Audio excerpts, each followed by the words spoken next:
BJP का मतलब ही है बड़का झूठा पार्टी। मोदी जी ने ना गरीबी खत्म की, ना महंगाई खत्म की, ना बेरोजगारी खत्म की। हमने 5 लाख लोगों को सरकारी नौकरी दिया। वर्षमान सेठ जी को विजय बनाया। नमस्कार, आप लाइव बिहार देख रहे हैं। मैं हूं राजमोहन तिवारी। देखिए, बिहार में लोकसभा चुनाव का दंगल जिस तरीके का अभी देखने को मिल रहा है, वैसे में एक तरफ एनडीए का कुनबा है जहां नेताओं की भीड़ है, वहीं दूसरी तरफ आईएनडीआईए गठबंधन है जहां पर प्रचार प्रसार का सारा जिम्मा तेजस्वी यादव और मुकेश सहनी ने अपने कंधों पर उठाया है। ऐसे में हर दिन लगभग 5 जनसभा ये दोनों ही नेता कर रहे हैं ताकि इनके गठबंधन के उम्मीदवार चुनाव जीत सके।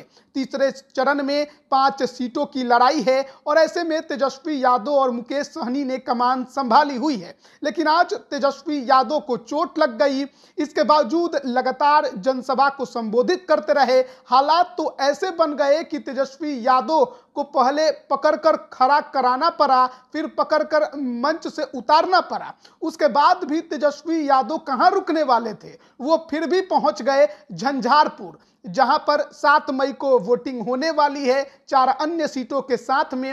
इस सीट पर मुकेश सहनी की पार्टी वीआईपी के कैंडिडेट सुमन महासेठ चुनाव लड़ रहे हैं और उनके पक्ष में प्रचार करने के लिए तेजस्वी यादव मंच पर पहुंचे और कराहते हुए चोट में तेजस्वी यादव ने गदर मचा देने वाला भाषण दिया है। ज्यादा देर नहीं बोले हैं, लेकिन पीएम मोदी, अमित शाह और बीजेपी की सत्ता को सीधे सीधे ललकारा है। झंझारपुर में लड़ाई त्रिकोणीय है। एक तरफ उन्हीं के बागी गुलाब यादव हैं तो दूसरी तरफ मौजूदा सांसद रामप्रीत मंडल हैं। ऐसे में सुमन महासेठ के पक्ष में तेजस्वी यादव भाषण दे रहे थे और उनको अन्य नेता पकड़े हुए थे। खुद वीआईपी सुप्रीमो मुकेश सहनी ने भी उनको पकड़ के रखा था। आप तस्वीरें भी देख रहे हैं। तो सबसे पहले हम आपको सुनाते हैं कि किस प्रकार वहां पर मंच पर कराहते हुए भी तेजस्वी यादव ने जो भाषण दिया, क्या कुछ कहा है। कठिनाई है, लेकिन आप सब लोगों के बीच आए हैं यही कहने कि 10 साल में मोदी जी ने केवल बिहार के लोगों को धोखा दिया है, ठगने का काम किया है, झूठ बोला है। बीजेपी का मतलब ही है बड़का झूठा पार्टी। असल मुद्दा हमारा बेरोजगारी का है, महंगाई का है, गरीबी का है। मोदी जी ने ना गरीबी खत्म की, ना महंगाई खत्म की, ना बेरोजगारी खत्म की। खाली भाषण देकर के झूठ बोला। 15 लाख रुपए मिलेंगे, 2 करोड़ नौकरी साल में देंगे, बिहार को विशेष पैकेज देंगे। हमने 5 लाख लोगों को सरकारी नौकरी दिया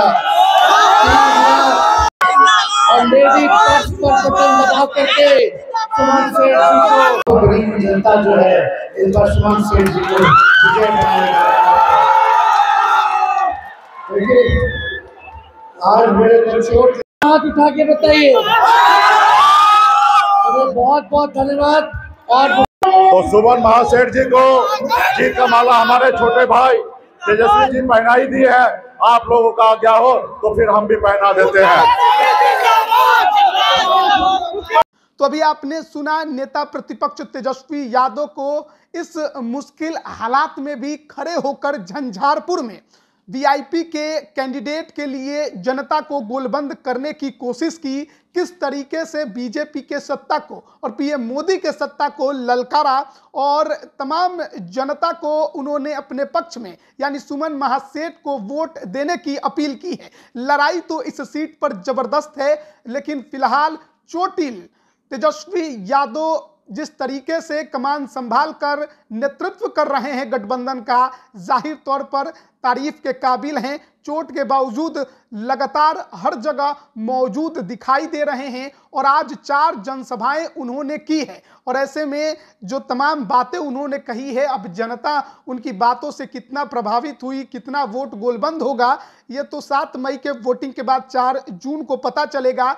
लेकिन फिलहाल जिस तरीके से कमान संभाल कर तेजस्वी यादव गठबंधन का नेतृत्व कर रहे हैं, मुकेश सहनी के साथ प्रचार प्रसार कर रहे हैं, लेकिन इस चोटिल अवस्था में अगर हालत और खराब हुई तो निश्चित तौर पर आगे चलकर गठबंधन के अन्य उम्मीदवारों को मुश्किलें भी झेलनी पड़ सकती है। तो झंझारपुर की लड़ाई बड़ी ही इस बार जबरदस्त है और रोचक भी है। हर किसी की नजर भी इस सीट पर टिकी हुई है, क्योंकि वीआईपी के कैंडिडेट सुमन महासेठ हैं जो बीजेपी छोड़कर आए हैं, गुलाब यादव राजद से अलग होकर चुनाव लड़ रहे हैं, और तीसरी तरफ मौजूदा सांसद जदयू के रामप्रीत मंडल हैं। अब जनता किसके पक्ष में ज्यादा जाती है ये तो आने वाला वक्त बताएगा। तो बने रहिए लाइव बिहार के साथ। आप सभी का बहुत बहुत धन्यवाद। लाइव बिहार यूट्यूब पर सब्सक्राइब और फेसबुक पर लाइक जरूर करें।